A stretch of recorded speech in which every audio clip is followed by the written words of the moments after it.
Hi everyone, আসসালামু আলাইকুম। কেতা হঠাৎ সব ভালো আছেন নি? আমার মতো খেয়ে খাঁটি গাইর দুধ আর পরোটা দিয়ে চা বালা খাই। আমার তো খাঁটি গাইর দুধের চা অত মজা লাগে। তো দেখিলাম আজকে কীরকম পরোটা বানাই। তো প্রথমে ময়দার মাঝে সামান্য পরিমাণ লবণ আর কাঁচা তেল দিয়া মাখাই দিলাম।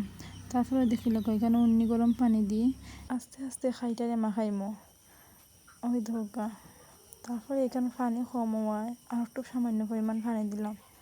দেওয়ার পরে ওই ধোকা আস্তে আস্তে একবারে পরোটা বানানির খাই মাখাই দিলাম। তো খাই বানানি শেষ। এখন পরোটা বানাইবার সাইজ মতো একটা গুল্লা বানাই দিলাম। তো এখানে একটা একটা করে সবটি গুল্লা রেডি করে নিলাম।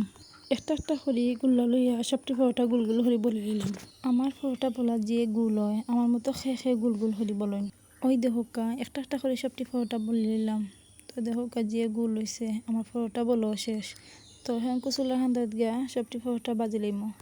চুলার মাঝে লোয়ারি বইরা সয়াবিন তেল দিলাম। তো এখন সয়াবিন তেল গরম কইরা একটা একটা করে তেলের মাঝে পরোটা দিলাইমো। পরোটা আবার তেলে ডুবডুবা না হইলেও মচমচা হয় না।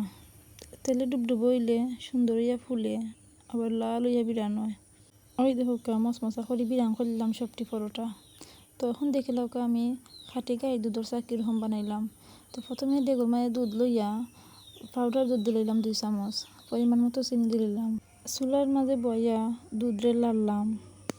পরে দুধের চার লাগে আগেই লিকার জাল দিয়ে তুই লাগছিলাম।